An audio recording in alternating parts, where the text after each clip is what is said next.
3장 6절부터 12절까지 말씀입니다. 데살로니가후서 3장 6절 말씀부터 12절까지 말씀을 우리 함께 봉독하며 봤습니다. 형제들아, 우리 주 예수 그리스도의 이름으로 너희를 명하노니 게으르게 행하고 우리에게서 받은 전통대로 행하지 아니하는 모든 형제에게서 떠나라. 어떻게 우리를 본받아야 할지를 너희가 스스로 아나니 우리가 너희 가운데서 무질서하게 행하지 아니하며 누구에게서도 음식을 값없이 먹지 않고 오직 수고하고 애써 주야로 일함은 너희 아무에게도 폐를 끼치지 아니하려 함이니 우리에게 권리가 없는 것이 아니요 오직 스스로 너희에게 본을 보여 우리를 본받게 하려 함이니라. 우리가 너희와 함께 있을 때에도 너희에게 명하기를 누구든지 일하기 싫어하거든 먹지도 말게 하라 하였더니 우리가 들은즉 너희 가운데 게으르게 행하여 도무지 일하지 아니하고 일을 만들기만 한 자들이 있다 하니 이런 자들에게 우리가 명하고 주 예수 그리스도 안에서 권하기를 조용히 일하여 자기 양식을 먹으라 하노라. 아멘. 할렐루야. 네, 수요 예배 오신 여러분 모두에게 이 시간도 우리 주님의 은혜가 충만하게 임하는 복된 시간 되기를 주님 이름으로 축복합니다. 아멘. 예, 이제 데살로니가 후서 3장은 마지막 장이라고 지난 시간 앞부분의 말씀을 드리면서 말씀을 드렸습니다. 그래서 끝으로 하고 3장 1절에 이렇게 시작을 하고 있지 않습니까? 그래서 이제 결론적인 맺은 말들을 3장에 담고 있습니다. 네, 그 맺은 말 중에 지난 시간에는 하나님은 믿을 만한 분이다. 하나님 잘 믿으라 그 말이죠. 그래서 3절에 주는 믿부사라는 말을 썼었어요. 우리 주님은 이 믿부다고 하는 것은 신실하다. 그래서 제가 피스토스, 즉 믿음과 같은 용어가 여기 믿부다라는 말인 것이죠.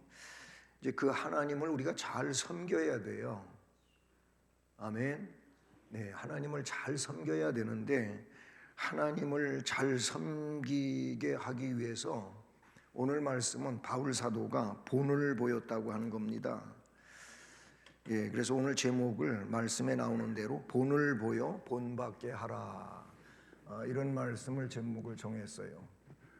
본을 보여, 본을 보여. 예수님도 본을 보여주셨고 바울 사도도 본을 보여주었고 그래서 지도자로서 그 제자들에게 혹은 성도들에게 본을 보였어요. 그러니까 교회 지도자들은 다 본을 보이는 자가 돼야지 그냥 자신은 본을 안 보이고 성도들에게만은 잘해라 잘해라 그러면 안 돼요. 우리 부모도 마찬가지잖아요. 부모 된 자들도 자기는 그냥 뭐 본이 되지 않는 이런 생활을 하면서 애들한테 뭐 뭘 잘해라 잘해라 왜 그렇게 하니 그러면 안 되지 않니 뭐 이런 식으로 얘기하면 안 된다. 먼저 본을 보이라는 거예요. 애들 공부를 잘 하게 하려면 자신도 공부하는 모습을 보여야죠. 자기는 전혀 그런 하다못해 성경책이라도 읽으면서 야봐 나도 이렇게 성경 공부하고 있잖아. 그러니까 너도 가서 공부 좀 해. 이러면 되잖아요. 그런데 본인은 그런 것도 안 하면서 애한테만 공부에 들어가. 뭐 네가 TV 보고 있어. 이러면 안 돼. 예, 마찬가지예요. 본을 보여야 돼. 그래서 본을 보여서 왜 본을 보이냐? 오늘 제목은 그거예요.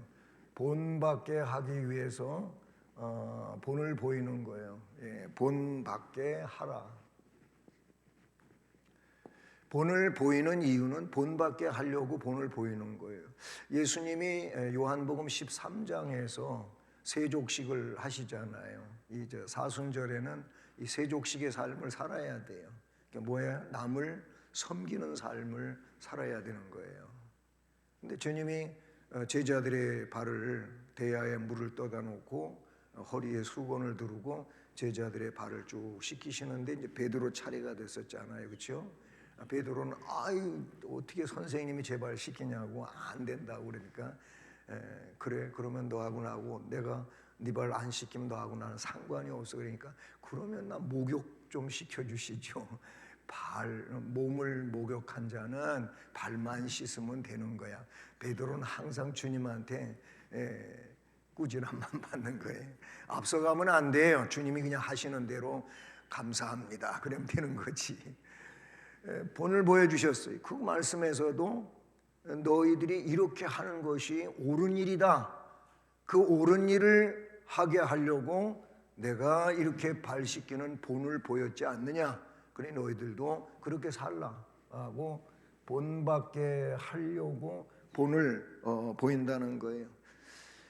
근데 오늘 말씀에서 가장 강조되는 게 뭐냐면은 게으르지 말라는 거예요. 여기서 게으름이 오늘 강조되는 내용으로 나와요. 근데 이 데살로니가 후서에서 나타내고 있는 이 게으름은 왜 게으름의 그 생활을 사냐면은 잘못된 재림관 때문에 그래요. 잘못된 재림관. 이 재림 신앙이 잘못된 거예요. 이미 앞에서 여러 차례 얘기했잖아요. 데살로니가 전서도 그렇고 데살로니가 후서도 그렇고 전서에서 주님의 재림에 대하여 이야기를 했었어요. 그런데 그때도 그 재림과 관계해서 올바른 재림관을 갖기를 원했는데 후서가 됐는데 후서를 기록하는 이유도 그렇게 시정하라고 했는데도 시정이 안 되는 거예요. 고쳐야 되는 건 빨리 고치는 게 좋잖아요, 그렇죠? 그런데 평생을 가도 못 고치는 사람들이 있어요. 뭐 재림관이 그렇다는 얘기 아니고 자기 그런 신앙 사상이라든지 생활 방식이라든지 이런 거를 죽을 때까지 가도 못 고치는 사람이 자기가 옳다는 거니까. 이 잘못된 재림관이 있어요. 오늘 뒤에 말씀을 드리겠지만은 그래서 이 잘못된 재림관에서 빚어진 게 게으름이었다 그런 얘기. 주님 곧 오시는데 뭐 부지런히 일하냐? 지금 기도하는 게 나은 것이고, 그리고 예배 열심히 드리면 되지. 어떻게 보면 굉장히 좋은 것 같지요. 자기 개인적 생활은 내팽개치고 그렇게 기도만 하고 있으면 되냐 이거예요. 그거 아니에요. 성경은 분명코 바울 사도는 내일 주님이 오신다 할지라도 지금은 어떻게 하냐면 부지런하여 게으르지 말고 열심을 품고 주님을 섬겨가는 생활과 신앙은 어떻게 같이 가는 거예요. 이게 수레의 두 바퀴와 같은 거예요. 수레의 두 바퀴가 뭐예요? 앞에서 소가 끌고 가든 말이 끌고 가든 끌고 갈 때 이 바퀴가 어떻게 되겠어요? 똑같이 굴러가야죠, 그렇죠? 똑같이 굴러가야 되는데 한쪽은 잘 굴러가려는데 한쪽은 안 굴러가게 되면 어떻게 되겠어요? 이쪽 바퀴가 안 돌아오면 맨날 이렇게 되는 거예요. 이쪽 바퀴가 안 굴러가면 이렇게 아니 뻔한 일이에요. 제가 이제 세차를 기름을 넣고 세차를 하게 돼서 여기 뭐 배트맨 주유소인가 거기가 기름이 셀프하면서 좀 싸잖아요. 갔는데 이제 차가 이제 빗길 다니면서 많이 지저분해져 가지고 외형이 그래서 거기 들어가는데 이게 제 자동차는 그래요. 바퀴가 이렇게 똑바로 돼 있어야잖아요. 그렇죠? 근데 이제 기름을 넣고 이렇게 가다 보니까 이게 핸들을 돌려가지고 이게 똑바로 안 풀어진 상황에 있는데 난 모르잖아요. 근데 여기 서빙하는 아이가 그거를 똑바로 얘기를 해주면 내가 바로 잡을 텐데 근데 얘는 그 얘기를 안 해주니까 다른 그 팀장 되는 사람이 와가지고 나보고 문 내리래. 그 문을 내렸더니 자기가 핸들을 돌려. 그리고 똑바로 잡아주더라고요. 왜 그렇게 해야 되는 겁니까? 거기 들어가면은 기어를 중립해 놓고 브레이크 밟지 말아야 되고, 그냥 지가 굴러가게 하는 대로 바퀴가 굴러가면서 저를 빠져나오면서 세차가 된단 말이에요. 그런데 그래서 뭐 브레이크 밟지 말아라, 기어는 중립에다 놔라, 뭐 이런 얘기하는, 이 바퀴가 똑바로 안 되면 어떻게 되겠어요? 이게 이렇게 갈 거 아니겠어요? 저 이쪽으로 꺾여 있으면. 그렇잖아요. 운전할 때 왼쪽으로 돌리면 차는 왼쪽으로 간다. 오른쪽으로 돌리면 차는 오른쪽으로 간다. 그거는 백도 마찬가지예요. 일명 빠꾸도 마찬가지예요. 똑같은 방향이에요. 여러분, 우리의 삶이라고 하는 것은 두 바퀴가 잘 굴러가야 되는데, 신앙생활만 잘한다고 하고 생활을 안 살아가면은 이건 올바른 기독교인이 아니에요. 신앙생활도 잘해야 되고 내가 살아가는 삶도 잘 살아야 되는 거예요. 그게 재림관이든 교회론이든 그 무엇이든 간에 성경은 이거를 똑같이 중요한 걸로 이야기하고 있지, 그냥 자기 생활은 열심히 살아가면서 신앙생활을 안 한다? 이 사람은 영이 죽어요.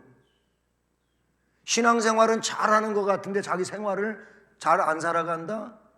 그러면 이 사람은 신앙생활을 결국은 잘할 수 없게 돼 있어요.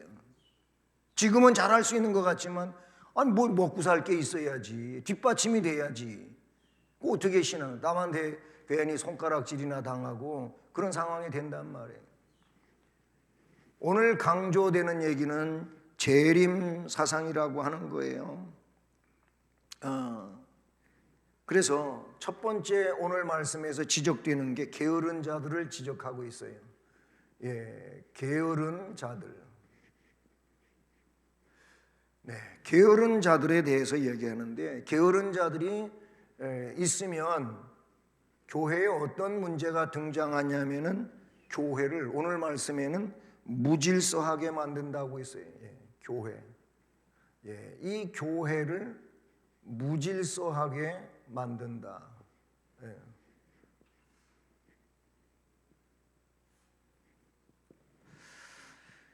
6절 말씀이죠. 말씀을 이렇게 하고 있어요. 형제들아, 우리 주 예수 그리스도의 이름으로 너희를 명하노니 게으르게 행하고 우리에게서 받은 전통대로 행하지 아니하는 모든 형제에게서 떠나라. 이렇게 말하고 있어요. 여기서 그 말씀에 보면 게으르게 행하고 그런 말씀이 나오죠. 그렇죠? 게으르게 행하고. 이 게으르게 행하고라고 하는 말은 아닥토스라고 하는 단어를 썼어요. 헬라어의 아닥토스. 이 아닥토스라고 하는 그럼 뜻이 뭐냐? 우리는 게으르게 행한다는 말로 번역을 했는데 원래의 뜻은 무질서를 이야기하고 있어요. 무질서. 그 다음에 무책임. 게으르게 행하는 일이 아닥토스라고 하는 단어인데 무질서하게 산다는 거, 질서 없이 산다 그 말이에요. 또는 책임감 없이 사는 거예요. 무책임하게 산다. 그렇잖아요. 우리가 생활을 사는데 질서가 없어요. 그러면은 이게 자기 문제만도 아니고 사회 문제가 돼요. 사회 문제가 되고 무책임이에요. 책임이 없어요. 가족은 가족 안에서 다 자기의 책임이 있어. 아버지의 책임이 있고 어머니의 책임이 있고 자녀의 책임이 있는 거예요. 부모의 책임이 있고 자녀의 책임이 있고 형제는 형제 간의 책임들이 있는 거예요. 이런 책임이 있을 때 그 가정이 건강한 가정이고 행복한 가정이 되는 거예요. 책임이 감당되어질 때 또한 질서가 있어야 돼. 질서가 어디든지 한 사람이 아닌 다수가 모여있는 그런 그룹이라든지 공동체라든지 여기에는 꼭 질서가 있어야 돼요. 질서가 없으면 혼잡되고 그 다음에 여러 가지로 혼란한 상황이 빚어진다, 이렇게 볼 수가 있는 것이죠.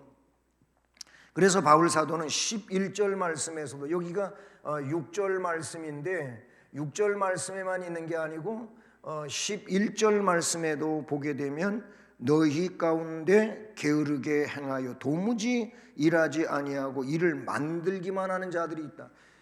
결국 일은 하지 아니하고 일만 만들어 놓은, 일을 하면은 일이 없어지는 거예요. 그렇죠? 해야 될 일이 감당되어지니까 이제 일이 없는 거죠. 그렇죠? 그런데 그 일이 감당되어지지 않으면, 일을 하지 않으면 어떻게 되겠어요? 그 말씀에 있는 것들은 일이 더 많아지는 거예요. 일이 많아요. 그 갈라디아서 말씀을 보면은 뭐라 그랬냐면은 신앙이 성숙한 자는 자신의 짐도 져야 하고 남의 짐도 져줄 줄 알라는 거예요. 예?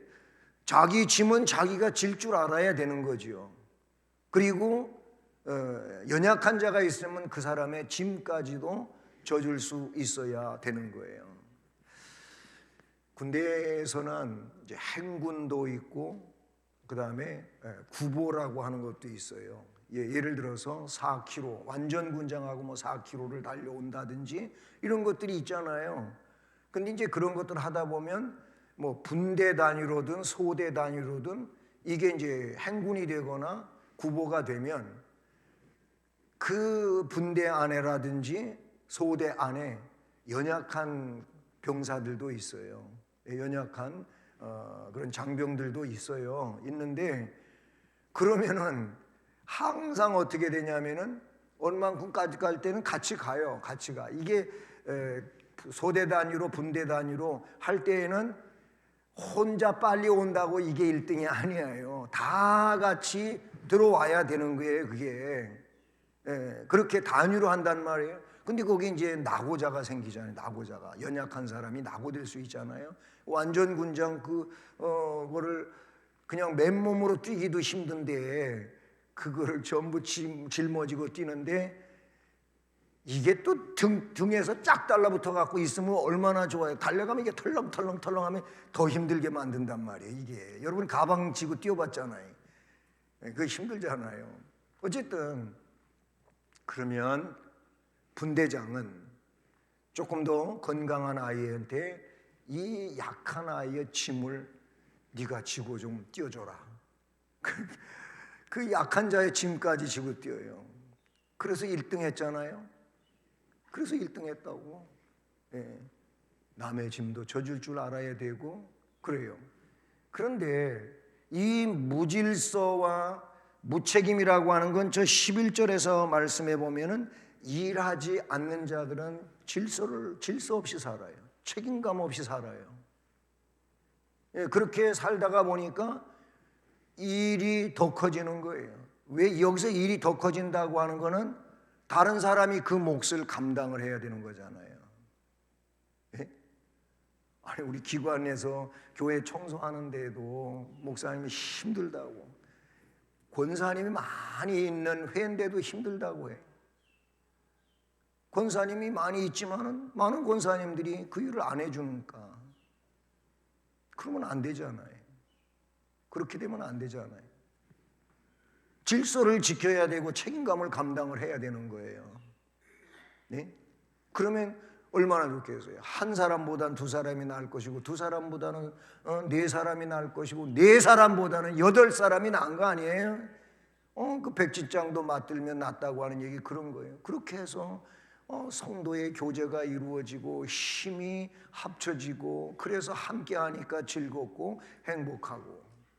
따라서 합니다. 함께하면 행복하다. 이게 신앙생활이에요. 이게 교회의 공동체 생활이에요. 함께하면 행복한 겁니다. 이건 당신만의 너만 하는 일이고 이런 식으로 자기는 아무 책임도 없고 그 질서를 따르지 않으면 다른 사람이 힘든 거예요. 다른 분들이 힘들다 그 말이에요.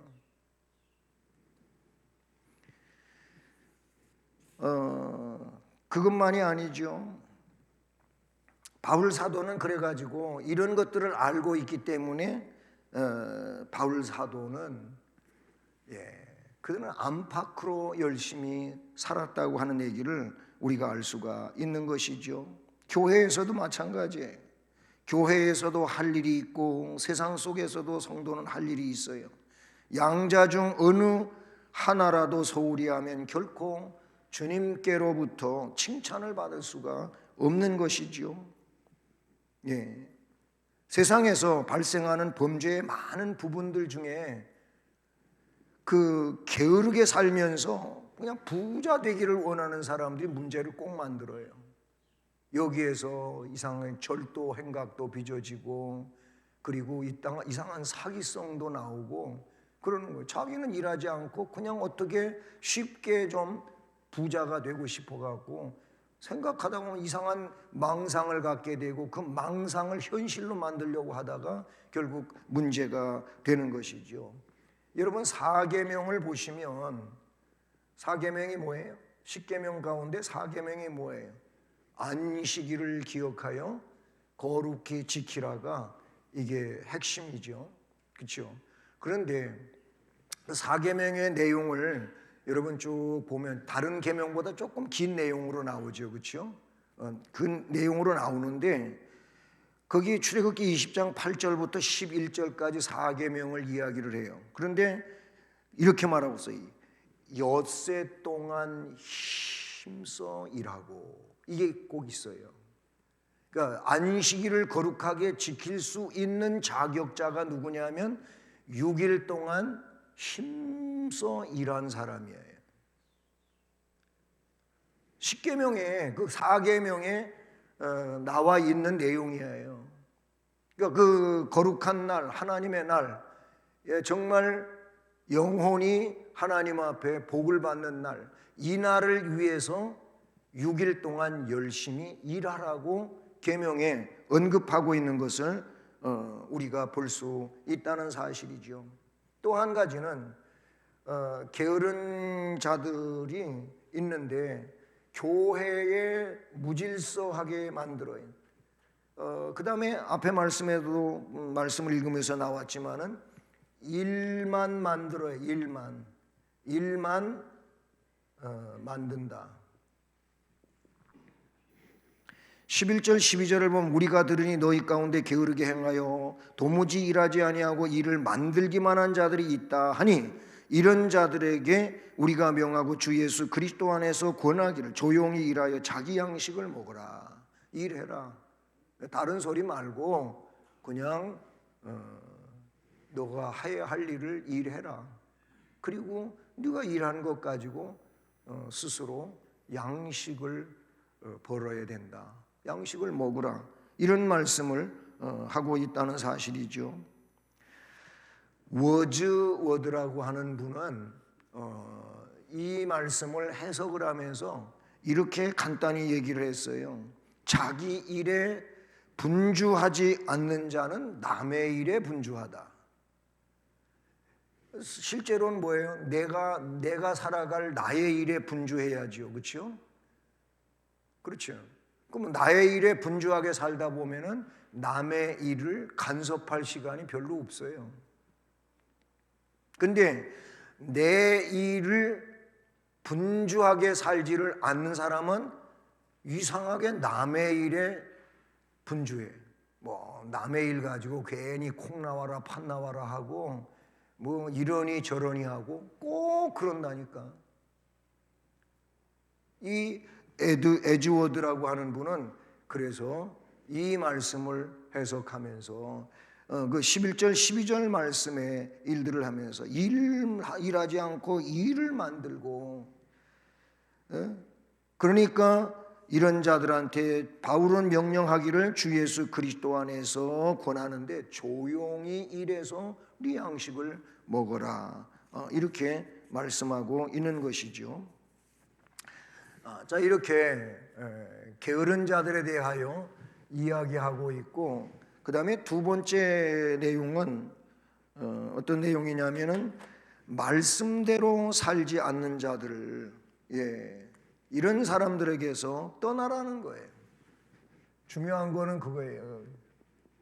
말씀대로 살지 않는 자들이 있어요. 살지 않는 자들에게서 떠나라.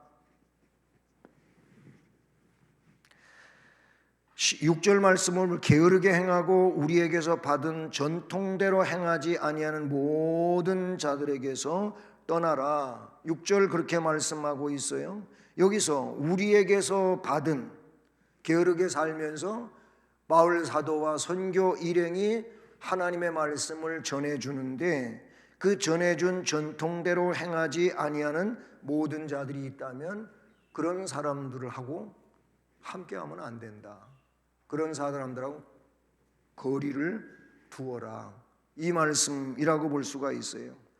그래서 바울은 앞에도 얘기했지만 조용히 일하여 자기 양식을 먹으라고 하지 않고 있어요.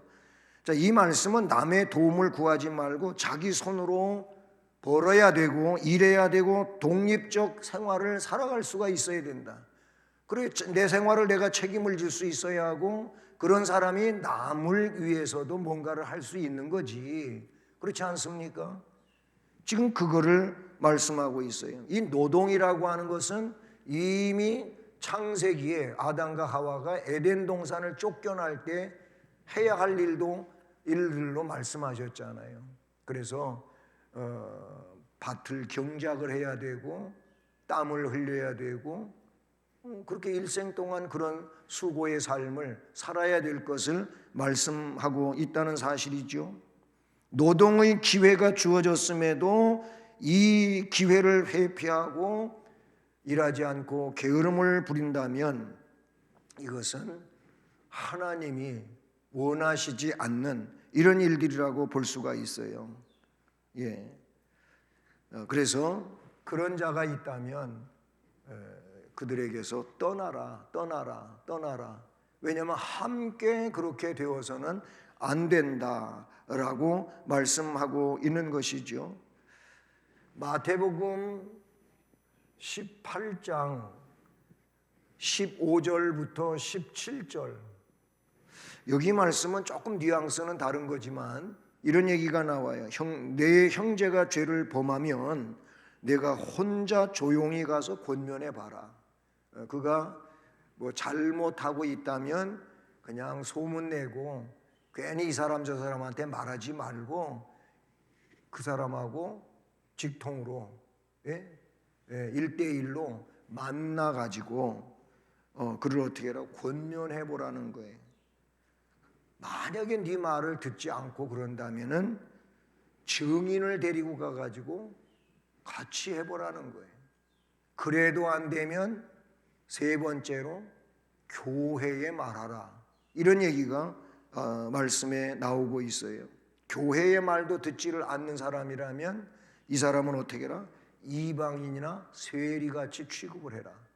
그런 말씀을 담고 있는 것을 볼 수가 있죠.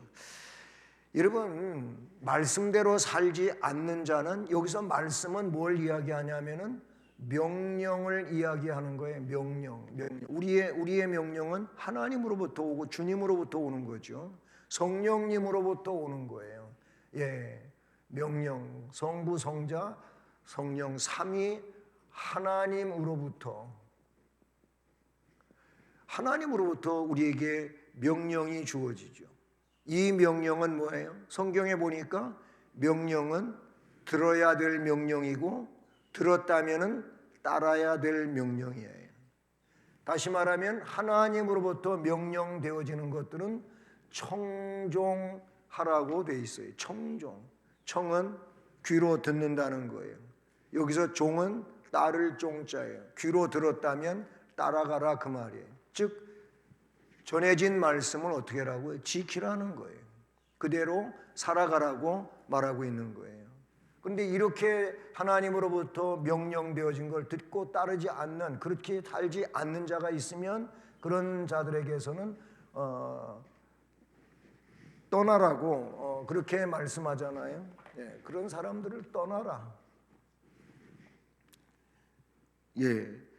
뭐 이게 이제 군대를 가지고 이야기한다면, 군대에는 명령 사회잖아요, 그렇죠? 그래서 그 명령 사회라고 하는 거를 사자성어로 상명하복이에요. 상관이 명령하면 하급 계급을 가진 사람들은 어떻게 해요? 네? 반드시 그 명령을 수행을 해야 돼요. 상명하복. 밑에 사람은 그걸 복종을 해야 된다 그거예요. 그게 군대예요. 군대인데 마치 군대의 대열에서 명령대로 하지 아니하고 이탈이 된다든지 그렇잖아요. 지금 명령이 주어졌어요. 그럼 명령을 따라서 군대는 일사불란하게 그렇게 그 명령에 복종을 해야 되는 거예요. 근데 그렇게 안 하고 명령에서 이탈이 됐어요. 네? 이탈이 된다고 하는 거는 쉬운 말로 탈영병이라고 그렇게 말할 수가 있겠죠. 이게 굉장히 군대에서는 큰 잘못이에요. 예, 그 범주를 벗어나는 이 상황은 그래서 붙잡히면 그냥 군대 말로 영창 가는 거예요. 영창 가서 재판받아야 되는 거예요. 성경은 하나님의 명령을 절대시하고 있습니다. 하나님의 명령을 절대시하는데 이 명령에 순종한 자들에게는 말 그대로 복이에요. 신명기 28장이 그걸 너무나도 자세하게 말씀해 주고 있어요.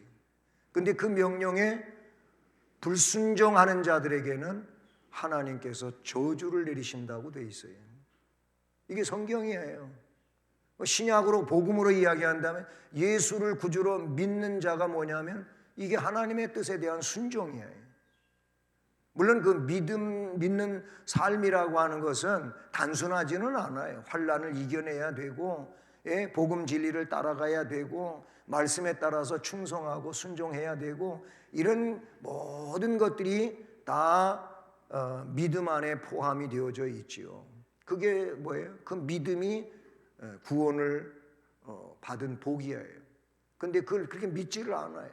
믿지를 않는다고 하는 건 뭐냐면 그냥 내 방식인 거죠. 내 생각인 거죠. 그러면 그렇게 불순종한 자, 예수를 구주로 믿으라고 했는데 믿지 않는 이것이 악한 일이고 불순종이고 그런 일들은 천국문의 앞에서 심판을 받을 때 들어갈 수가 없는 거예요. 난 널 모른다. 주님이 말씀하시는 거예요. 여러분 이게 굉장히 단순하게 얘기되어지는 것 같지만 아주 중대한 이야기예요. 평생 동안 신앙생활 한다고 살았는데 하나님 앞에 갔을 때 난 널 모른다고 주님이 그러시면 심판장 되시는 주님이 그러시면은 이것처럼 황당스러운 얘기가 어디가 있어요. 그래서 성경대로 우리는 신앙생활을 잘 해야 된다 라는 것이죠. 그래서 세 번째로 오늘 저기 말씀대로 본을 보여 본받게 하고자 한다 그랬는데 바울 사도는 뭐 했느냐 하면은 본을 보여주었어요. 누가? 바울 사도는 본을 보여주었다. 본을 보여준 바울. 7절부터 마지막 절까지 쭉 이어지는 말씀인데 7절 말씀은 어떻게 우리를 본받아야 할지를 너희가 스스로 아나니 우리가 너희 가운데서 무질서하게 행하지 아니하며 누구에게서든지 음식을 값없이 먹지 않고 오직 수고하고 애써 주야로 일함은 너희 아무에게도 폐를 끼치지 아니하려 함이니 우리에게 권리가 없는 것이 아니요 오직 스스로 너희에게 본을 보여 우리를 본받게 하려 함이니라. 아멘. 자, 이런 말씀이 이렇게 쭉 이어지고 있지 않습니까? 그렇습니다. 어떻게 우리를 본받아야 할지를 너희가 스스로 알고 있지 않느냐. 그렇잖아요. 이게 뭐 말씀을 따라서 말씀을 증언할 뿐만 아니라 말씀대로 살아가고 있는 바울과 그 일행을 보면서 그래 주님을 따라가는 신앙생활은 저분과 같이 하는 것이다 라고 이제 본을 보여준 대로 살아가야 되는 것이죠. 자, 그러면 예수님은 어떠셨을까? 이미 앞에서 제가 요한복음 13장을 가지고 말씀을 드렸지만 예수님은 요한복음 5장 17절 여기 이렇게 말씀하셨어요. 내 아버지께서 이제까지 일하시니 나도 일한다. 그런 말씀. 그러니까 그 말은 뭐냐면 성부께서도 일하고 계시고 성자께서도 일한다. 나도 성자 예수 그리스도 나도 아버지가 일하시는 것처럼 나도 일한다. 이렇게 말씀하셨어요. 여러분 복음서를 보면 예수님처럼 바쁘게 사신 분이 없어요. 마가복음에서 그 내용이 잘 나타나고 있는데 오늘을 기점으로 해서 이야기한다면 전날 이른 아침부터 저녁 늦게까지 일하셨어요.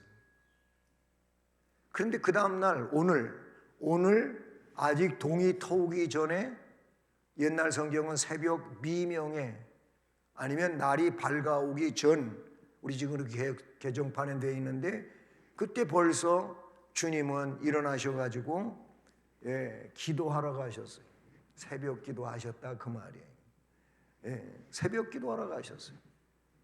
사람들이 전날 너무 기적을 많이 경험을 해가지고 예수님만 있으면 이제 다 되는 거예요. 예수님 찾으러 돌아다니는 거예요. 만났어요. 우리를 절대로 떠나지 마세요.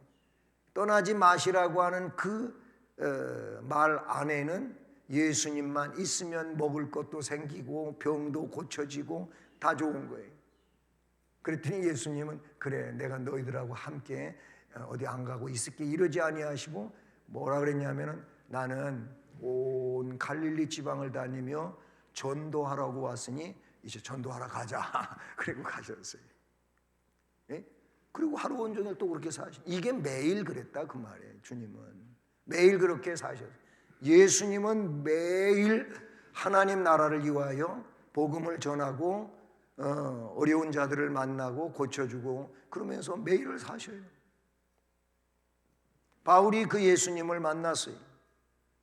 맨 첫 번에는 예수 그 나사렛 예수 뭐가 아무것도 아니고 괜히 이단자고 사람들을 꼬시는 자고 막 이렇게 생각했던 거예요. 율법을 그 나사렛 예수가 함부로 대하니까. 근데 예수님이 율법을 함부로 대한 게 아니라 유대인들이 율법을 잘못 알고 있었던 거죠. 예수님은 율법을 완성시키셨어요.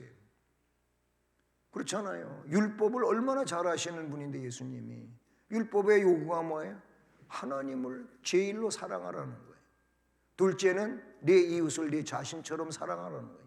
이게 뭐라고요? 온 율법이고 선지자의 강령이라고 그랬어요. 그러니까 이걸 빼놓으면 율법은 무용지물이에요. 하나님 사랑하고 이웃 사랑 그렇게 하라는 거예요. 예수님 그렇게 하셨잖아요. 목숨까지 내어주면서 그 일을 이루셨잖아요. 예수님은 일하시는 분이에요. 바울도 그래서 예수를 구주로 알게 된 다메섹 도상 사건 이후에 즉시로 복음을 전하러 다니는데 바울을 또 누가 따라가지 못할 만큼 또 열심히잖아요. 그래서 별난 위험도 당하고 매도 수없이 많고 그런 일을 바울이 감당을 해요. 얼마나 부지런히 일해요? 거기만이 아니에요. 바울은 예수님은 항상 일하셨다 그런 의미를 말씀을 드렸고 그러면 바울은 성경의 오늘 말씀을 보니까 어떻게 삶을 살았냐면은 자급자족의 삶을 살았어요. 자급자족. 오늘 말씀에 뭐라 그랬어요? 누구에게서든지 음식을 값없이 먹지를 않았다. 오직 수고하고 애써 주야로 일했다. 그런 것을 너희 아무에게서 폐해를 끼치지 아니하라고 한 것인데 우리에게 권리가 없는 것이 아니야. 우리 사도이기 때문에 당연히 그렇게 대접받으며 살 권리가 있지만 오직 스스로 너희에게 본을 보였지 않느냐. 그렇게 한 이유는 우리를 본받게 하려고 함이라 라는 거예요. 여러분 사도행전 18장 3절 보면 이 사도행전 18장은 지금 앞부분에 무슨 얘기냐면은 바울이 이제 고린도에 왔어요.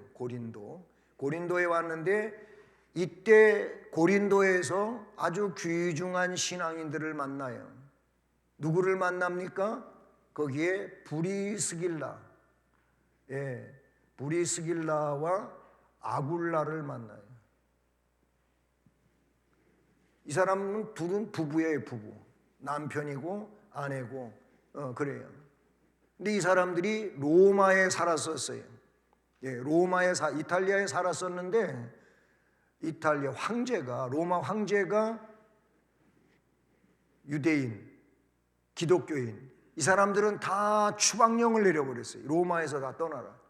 그냥 뭐 재산 정리하고 뭐 해가지고 다 챙길 거 챙겨갖고 가라고 시간도 안 주고 난 내쫓은 거예요. 결국 모든 거 다 빼앗기고 로마에서 삶의 터전을 잃어버린 채 어디로 오냐면은 그때 고린도로 왔어요. 여기서 바울 사도와 고린도에서 만나요. 근데 그 18장 3절에 뭐라고 써요? 그 생업은 천막을 만드는 것이니라. 바울도 그랬고 이 브리스길라와 아굴로 그랬고 천막 만드는, 텐트를 만드는 이 일을 2차 직업으로 갖고 있어요. 유대인들은요 한 가지만 가르치질 않아요. 꼭 차선을 가르쳐요.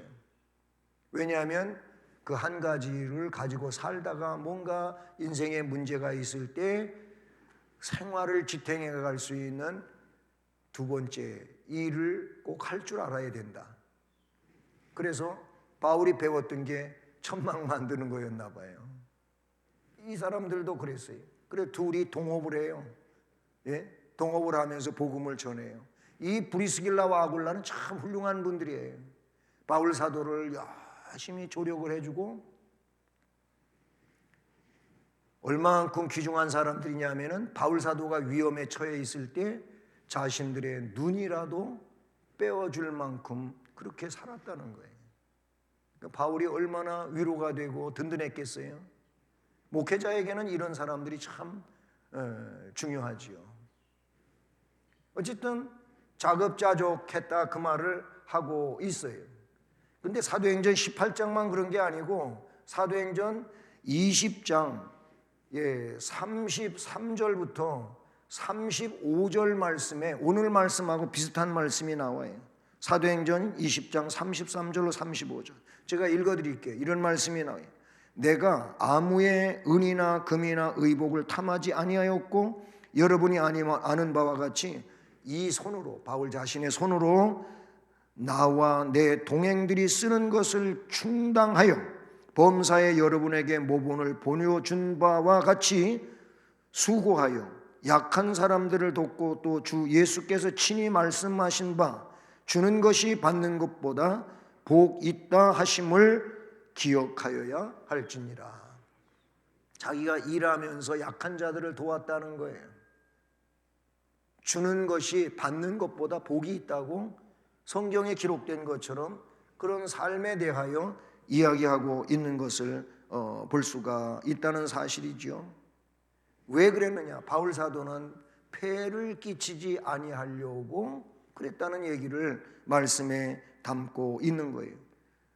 내가 이렇게 애써 주야로 일하는 것은 너희 아무에게도 폐를 끼치지 아니하려 함이니. 그렇잖아요. 다른 이들에게 어려움을 가하는 이런 일이 되면은 안 되니까. 그래서 열심히 자급자족하면서 복음을 전했다라는 것을 이야기하고 있죠.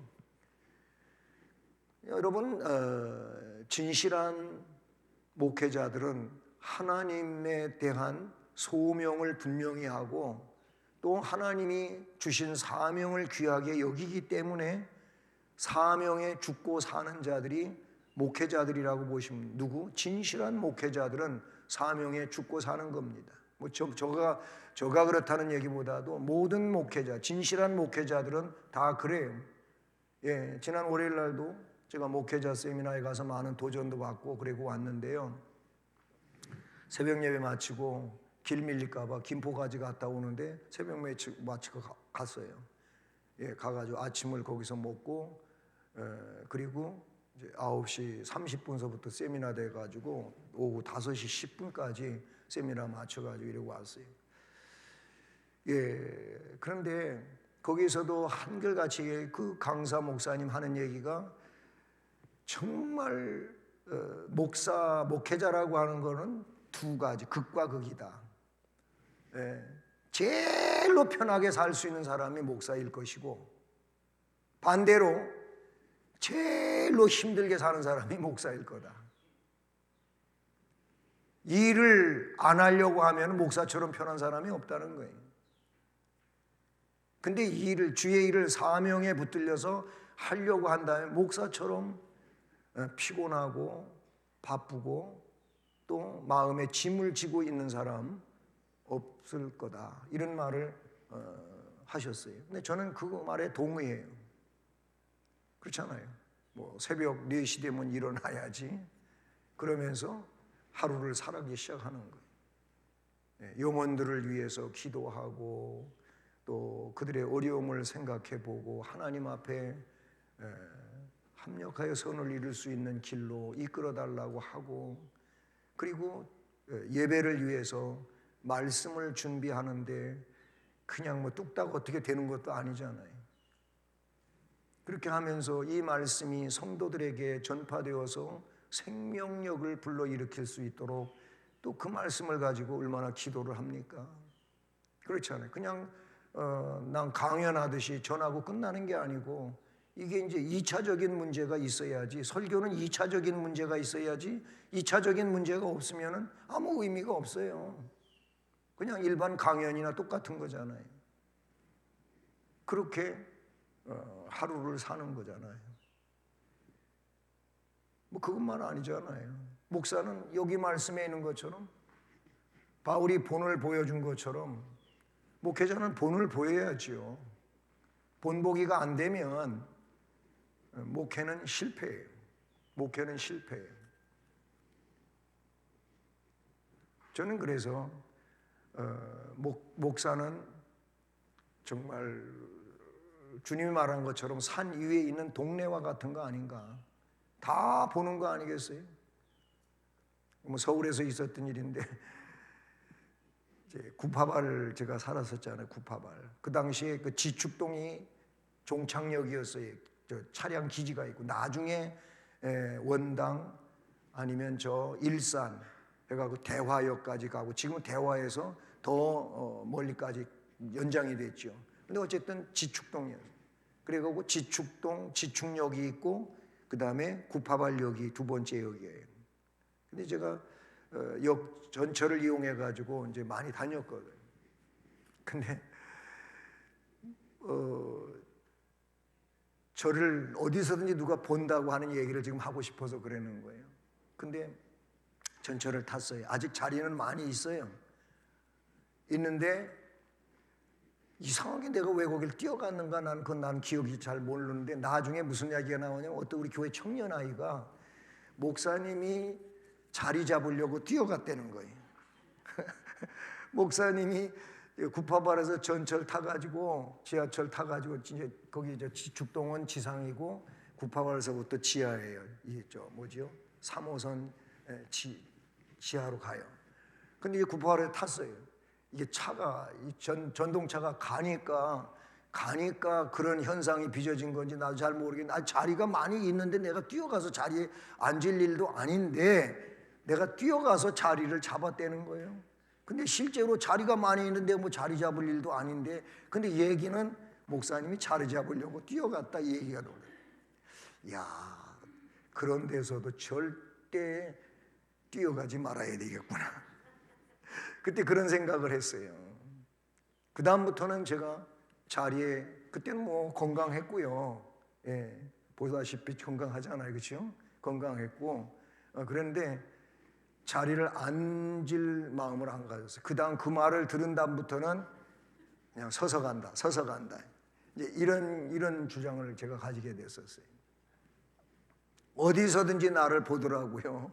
그러니까 조심해야 되겠다. 이런 생각을 했어요. 근데 뭔가 이렇게 생각을 하고 골똘히 생각하고 가다가 보면은 앞만 보고 가는 거예요. 옆에서 안녕하세요. 그래도 이것도 못 듣고 또 지나간 적이 있었던 것 같아요. 그러니까 목사님 자기가 인사했는데 인사도 안 받아주고 아는 척도 안 하고 자기 시험 들었다는 얘기가 또 들리는 거예요. 내 진심은 그게 아닌데 그래서 참 조심할 게 한두 가지가 아니에요. 그렇습니다. 뭐 기도하는 데 있어도 그렇고 모든 성도들에게 본이 되는 삶을 살아야지 목회자는 성공하고 승리하는 거 아닌가. 저는 그래서 어떤 일에 있어든지 우리 성도들의 본이 되기를 원하는 삶을 살고자 힘써요. 헌신하는 일이든 헌금하는 일이든 그래서 저는 제 수준에서 아주 최대한 하려고 노력하고 그렇게 살고 있습니다. 중요한 것은 본을 보여야 됩니다. 본을 보여야 돼요. 우리 중직자들은 본을 보여야 돼요. 그래서 본을 받게 해줘야 돼요. 이게 우리의 슬로건이 된다면 더 좋을 것 같아요. 본을 보여 본받게 하는 삶을 살아야 되겠다. 제발 여러분 모델이 되시기를 바랍니다. 무슨 뭐 패션 스타, 패션 모델이 되라고 하는 그 얘기가 아니에요. 신앙의 모델이 되십시오. 하나님을 잘 섬기는 이런 신앙의 모델이 돼가지고 그거를 다른 사람들이 본받아서 은혜로운 길을 따라갈 수 있게 해주는 은혜의 통로가 될 수 있기를 주님 이름으로 축복합니다. 은혜로우신 하나님 아버지 감사합니다.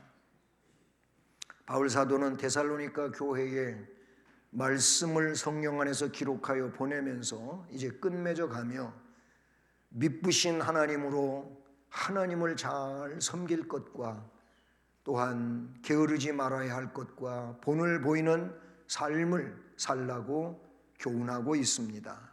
그렇습니다. 하나님을 하나님으로 믿으며 또 삶을 살아갈 때 본이 되는 삶을 살아가며 본을 보이는 우리들이 될 수 있도록 우리를 스스로 성령 안에서 단속시키고 은혜롭게 살아가는 우리의 삶이 되기를 결단하게 하시며 하나님 앞에 영광 돌리는 주의 백성들 되게 해 주옵소서.